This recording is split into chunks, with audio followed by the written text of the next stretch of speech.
Kakashi and Itachi are two of the strongest and most beloved characters in the Naruto series. Gaining renown worldwide for their famous and infamous achievements, these standout shinobi are among the elite of the elite. We actually got to see these two powerhouses cross blades twice in the series, but I feel like there was more meat left on that bone, more to explore with this matchup than we got. So, in this video, I'll be looking at how the matchup would go between these two if they were in different circumstances. In other words, today we'll be exploring and breaking down what would happen if Kakashi and Itachi fought, form by form. Before we break down anything though, for more Naruto discussions and battle breakdowns like this, make sure to like and subscribe. Also, make sure to hit that notification bell so you never miss out when new content drops. But without any further ado, let's jump into the video. So let's start with what we know. We know how the fights went in the series. In part 1, we see Kakashi and Itachi in a quick skirmish where Itachi definitely gets the better of Kakashi. He did need to resort to the Mongekyou, as he sort of implies, so I guess that's kind of impressive, but either way, he definitely dominated Kakashi there. Their next matchup was a bit weird, admittedly, because it kind of was and kind of wasn't Itachi, but Kakashi did technically win that. In the Akatsuki suppression arc, Kakashi faces down a 30% clone sent by Pain as a diversion. And Kakashi does end up defeating him, as I said, using his past experience against Itachi to counter the genjutsu that Itachi uses. However, this Itachi couldn't use his MS, so Kakashi kind of had an advantage there, and he had help, sort of. I say sort of because he did use Naruto to deal the final blow, but Kakashi easily could have just done the same thing with a clone or something. Either way, had Itachi had access to his MS abilities, he undoubtedly would have won. So, despite their record being technically 1-1, it's clear Itachi was overall superior in both of those matches. But what if we take it from the beginning of their character arcs all the way to the end? How would these two fare against each other in their other forms? Well, let's find out. I will say quickly, I know that some of these matchups will be, more interesting than others, so I do have chapters marked on here. You can skip ahead to any of them if you'd like, but the forms I'll be using here are Kid Kakashi versus Kid Itachi, both pre-Sharingan, Kid Kakashi versus Kid Itachi, both with Sharingan but pre-MS, ANBU Teen Kakashi versus MS ANBU Itachi. We already saw part 1 and early part 2 Kakashi and Itachi, so we're just going to skip those and move on to Pain Arc Kakashi versus Pain Arc Itachi, then Edo Itachi versus War Arc Kakashi, DMS Kakashi, and then Hokage Kakashi. And that said, let's get started. Kicking us off, we have Kid Kakashi versus Kid Itachi, both pre-Sharingan. Now, this one would be fun to see, but I think it's pretty simple. Itachi awoke his Sharingan at 8 years old, and Kakashi was given Obito Sharingan at 9, so they are similar ages here. If you want to know why that Kakashi is 9 years old and not the commonly believed 13, which is wrong, click the short in the top right. It'll explain everything. It's only a minute long, so click that and then come on back. That said, both of these characters are considered to be prodigies, with Itachi even arguably being the best academy student his teachers had ever seen. However, with both benefiting from accelerated graduation and Chunin promotion ages due to wartime, as confirmed by the Itachi Midnight novel, and Kakashi graduating at 5 and being promoted to Chunin at 6, while Itachi graduated at 7 and became a Chunin at 8, Kakashi does get the slight edge here. Then, when you consider the arsenals they possess and their mission experience, the gap widens greatly. Kakashi has mastered at least 2 changes in chakra nature by this point because he's a Jonin, he's learned the Rasengan, and he's even developed his own A-rank ninjutsu in the Chidori, all by the time he's 9 years old. All of this while having a massive, massive experience advantage because of the several high-leverage missions he has under his belt, having been a Chunin for several years and even being a Jonin at this point in time. We also know that his speed should be at bare minimum comparable to that of weightless Lee's because he is able to use Chidori, and he specifically is stated to have trained Sasuke's speed in order to get to the level of weightless Lee so that he could use the Chidori effectively. So it tracks that his speed was at least that high. With Itachi, we know he's got potent fire style and shuriken jutsu as well as solid speed and taijutsu, but his feats at 8 years old are simply far less impressive than Kakashi's at 9, so Kakashi wins this round pretty definitively. The next matchup we have is Kid Kakashi with his Sharingan versus Kid Itachi with his, but pre-Mongekyou. So, since Itachi awoke his MS at 13, we'll just take both of these characters at about 12 years old. At this point, both Itachi and Kakashi are in the ANBU, with Kakashi having joined at 12 and Itachi having joined at 11. Itachi is a Chunin and now an ANBU captain at 12 as well, while Kakashi maintains his Jonin status and potential ANBU captain status, but we're not sure if he's technically a captain yet. Their arsenals haven't really changed much, aside from Kakashi being able to safely use the Chidori now, but they do both have evolved 3-Tomo Sharingan and have exhibited solid Sharingan Genjutsu, with Itachi's likely being a little bit more impressive, but we don't get a ton from him at this point. Itachi at this point is also capable of sparring with Shisui, neither of them using their Sharingan of course, and at least keeping up with him enough to win 1/3 of their matches, so his speed and taijutsu are at least getting to relative levels to Shisui, who obviously was super impressive.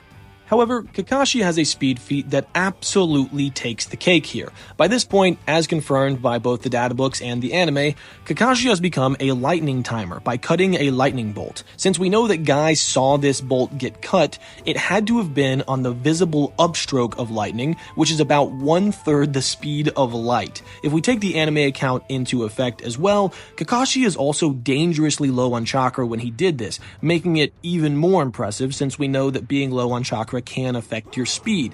That said, since Itachi doesn't have his MS abilities yet and Kakashi has a decisive speed advantage, Kakashi wins this round as well.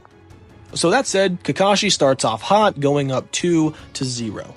This next matchup takes pretty much zero deliberation. While ANBU Teen Kakashi is super strong, even stronger than his Part 1 counterpart, and even having his ninja hounds at his disposal, he just can't do anything about Itachi's MS abilities. At this point in time, I would argue that Kakashi with just the base Sharingan versus Itachi with his base Sharingan is much more comparable, with Kakashi likely being able to win that, but the Tsukiyomi should be more than enough to deal with this version of Kakashi. I will say that if Itachi messes around and doesn't use his Genjutsu immediately, Kakashi does have a solid chance of putting a Raikiri through his chest, simply because Itachi still has no speed scaling to be on that level. But seeing how Itachi pretty much always opens up his fights with Genjutsu, I think it's much more likely than not that he'd open up this fight against an opponent he respects with his MS Genjutsu off rip, securing him a pretty easy W. So that leaves us with a record of 2-1, with Kakashi being in the lead. Like I said before, we'll just skip the next two because it's Part 1 and we already saw that, and then early Shippuden and we already saw that. Next, we have probably the most interesting in my opinion, Pain Arc Kakashi versus Pain Arc Itachi. At first glance, you might say Kakashi is at a massive disadvantage due to Itachi's MS abilities, and I think that's a fair opinion, but I think it's a lot closer than people think. When examining these two in these specific forms, there are some obvious and not so obvious conclusions. The first obvious conclusion is that both of these characters are incredibly fast, versatile, and deadly. I think their physical scaling lines up pretty well, with both of them being able to contend with super fast characters, and even their matchup in early Shippuden seems to imply that physically they're pretty relative. But the not so obvious conclusions come from how their MS abilities would work against one another. The Susanoo itself, the Totsuka Blade, Amaterasu, and Tsukiyomi are relatively straightforward, as well as all of Itachi and Kakashi's basic ninjutsu arsenals. Where it gets weird is Kamui versus the Yata Mirror. You see, the databook statements seem to imply that there's no attack that can get past the Yata Mirror, with it being able to change all of its properties in order to counter any attack that comes its way. But the Kamui is stated to be the ultimate technique having no defense against it, so we're at a bit of an impasse here. On one hand, we have the Yata Mirror being able to counter all attacks, even being stated to make any attack lose its meaning, which is absurd. And this statement is made as an absolute. And on the other hand, Kamui being stated to not have any way to defend against it is also an absolute. So how do we rectify this? Well, there is a seemingly minute detail in that Kamui databook statement that might be monumental here. You see, it states that Kakashi focuses his mind on a point beyond his line of sight in order to pull off the technique. This, to me, implies that he should be able to activate the Kamui behind the Yata mirror, sniping Itachi from within his own Susanoo, completely bypassing the Yata mirror's ultimate defense. That said, it really comes down to how you interpret these statements and which one you think holds more water. But I do think that the Kamui statement should have the edge here. However, that may not even matter. We know that Itachi almost always starts off his battles with Genjutsu, so he likely would here, securing him an easy dub. Right?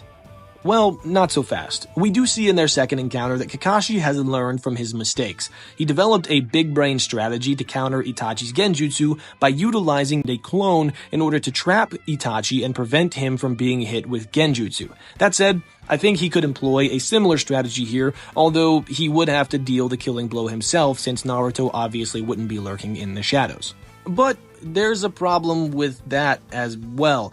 Kakashi isn't the only one who learns from his mistakes. Itachi likely would have developed a countermeasure to Kakashi's countermeasure, maybe utilizing explosive clones or even activating the Susanoo off-rip. Depending on the area they're fighting in though, it may be risky to use so much chakra via activating the Susanoo if he has no way to back Kakashi into a corner. So, again, we're kind of at an impasse. Guys, I gotta be honest with you. I have no clue how this fight would go. Both of these characters are geniuses in their own rights, each being easily top 5 in the verse in terms of analytical and strategic ability. Due to this and their relative familiarity with each other's abilities, this could turn into a chess match, and sometimes a chess match ends in a draw. I know this isn't satisfying and will probably be really controversial, but I think if these two fought 10 times, it's likely going 5-5, with Kakashi claiming his victories via Kamui and or setting a trap to get off the Raikiri, and Itachi claiming his victories via overwhelming power in the form of the Totsuka Blade or the Amaterasu. I do believe Kakashi would be able to dodge both of these attacks, but Itachi has shown the ability to create diversions in order to set up the Totsuka Blade like he did against Nagato. And I will make an extra point. Again, I think that Kakashi has a solid counter for the Tsukiyomi with his strategy that he set up in their second encounter, but also it seemed to imply earlier in their first matchup that Itachi needed the MS to take down Kakashi whenever he only had the base Sharingan, and so you could make a legitimate argument that Kakashi with the MS might be able to resist the Tsukiyomi. We do see, Sasuke resist it with his base Sharingan, and I know that, there's the statement about him needing the same blood or whatever, but then we also see Obito, who has crazy Genjutsu, get his Genjutsu countered by Kakashi later on in the story, and Obito was able to use his base Sharingan Genjutsu to control the full Nine Tails, and it's stated that nobody else can do it after that. So it's like, in terms of the Genjutsu, I think that it's kind of a push here. You guys may disagree, but yeah, I think it probably goes 5-5. Let me know what you guys think in the comments, because honestly, I'm not sure either way. So obviously with that one ending in a draw, the record is 2-3-1 whenever we include the two that we didn't talk about. So Itachi is still in the lead. But next we have a super controversial topic in War Arc Kakashi facing off against Edo Itachi. Now let me preface this by saying I realize that early War Arc Kakashi and late War Arc Kakashi have pretty drastically different scaling, even excluding DMS. But what I'll be doing here is taking all of the scaling into consideration and trying to find something that's fair and relatively consistent. On the other hand, Edo Itachi's scaling is pretty consistent and easy, so we'll just start there. Itachi physically scales consistently to around KCM1 Naruto. However, just like Kakashi, he can fight above his weight class against opponents such as Sage Mode Kabuto and even Nagato. He obviously still has all of his MS abilities and standard jutsu arsenal, but now he has unlimited refilling chakra and the advantages of his Edo body, so he can fight much more recklessly, just like we see against Kabuto. For Kakashi's scaling, like I said before, it gets a bit weird. His highest physical speed feat in the War Arc gets him all the way up to KCM2 Minato, and his lowest physical speed feat is around Gated Guy's level, with Raikiri scaling him up to about 6th Gate Guy. So we can safely assume that at bare minimum, Kakashi and Itachi are relative here, but it's likely that Kakashi should scale at least a bit higher than him. I will say I don't think that it's enough to make a massive difference in the fight, but I do think if we're going consistently, Kakashi should be just a touch above. The arsenals these characters have are pretty much the same as before, but there is one big difference. That difference is how Kakashi uses the Kamui. Not only does he have drastically more stamina than he ever had in the series, Kakashi's Kamui speed and precision are also far greater than it ever was before. Let's go ahead and start with the stamina increase. Before ever getting any chakra from Naruto, Kakashi was capable of using Kamui 5 times, Raikiri and its variants 8 times, clones twice, and the Mud Wall once. That's kind of crazy.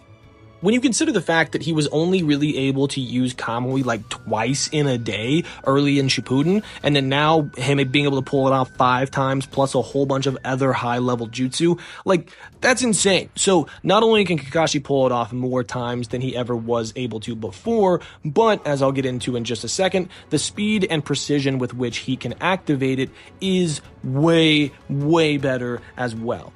In regards to the speed and efficiency of his Kamui, Kakashi was able to warp away a KCM-1 Naruto's softball-sized Rasengan from dozens of meters away while Naruto was moving at full speed, and the speed of this warping was fast enough that Rinnegan Obito didn't even realize what had happened. He thought that Naruto may have just disabled the jutsu until he got blasted in the back with the Kamui. His most impressive feat, though, is whenever Kakashi was able to warp a hole in Madara's Truth Seeker Orb in a shorter time than it took for 8th Gate Guy to land an attack. This is crazy, not only because he's going blind here, but also because on panel we see Guy leave his feet, and then we see Kakashi begin the Kamui, he warps away the hole in the Truth Seeker Orb, and then Guy lands his attack.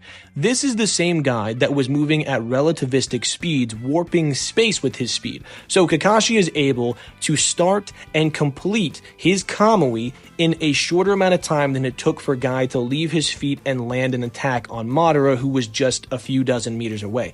That is crazy. So, to keep a long story short, it genuinely is Kamui GG. I know people don't want to hear that, but that's just how it goes. And I know that historically Kakashi uses Kamui as sort of a last resort thing, but that's not the truth during the war arc. His willingness to use the Kamui goes up dramatically. I mean, he's just spitting these things out left and right. And you could argue that him not using it against Madara might be sort of a shot at this theory, but Madara was standing right next to Obito, who was able to counter his Kamui, so that shoots that down as well. But due to his willingness to use the Kamui, the frequency at which he uses it, the speed at which he can get the jutsu off, and the precision that his Kamui now has, Kakashi can easily snipe either part or all of Itachi's body. If he only gets part of it, Itachi should be able to regenerate with Edo, but Kakashi could just clean up the rest with a second Kamui, no problem. Since Kakashi's Kamui is a sealed dimension, there will be no escape. Before anyone brings up Genjutsu, again, the same counter that worked earlier will still work here, and at this point, I don't think Itachi's Genjutsu would work on Kakashi at all. His Genjutsu resistance is high enough, like I said, to resist Obito's, who could control a full Kurama with just his 3-Tomo Sharingan, so at this point in time, you could make an argument that Kakashi's Genjutsu resistance is significantly higher than Itachi's Genjutsu offense. So again, since Obito was able to control the full Nine Tails with just his base Sharingan, something that Itachi thought would require a Mongekyou, and then the databooks say that nobody in the world can control Kurama at this point in time, after Minato severed the connection between Obito and Kurama permanently, this leads me to believe that Kakashi just would have no problem with Itachi's Genjutsu. So, via Kamui, most likely, Kakashi wins this round pretty handily. The next round is really simple. I mean, if anybody disagrees with this, they need to have their head checked. It's DMS Kakashi versus Edo Itachi, and DMS Kakashi just slams. I mean, he's fast enough to blitz Kaguya. He can throw a school bus-sized shuriken that instantly warps anything in the Kamui dimension. His Kamui speed has doubled, so Itachi just can't do anything about it. Kakashi also has a far superior Susanoo, so it's like, there's just no advantages that Itachi has. So yeah, Kakashi wins.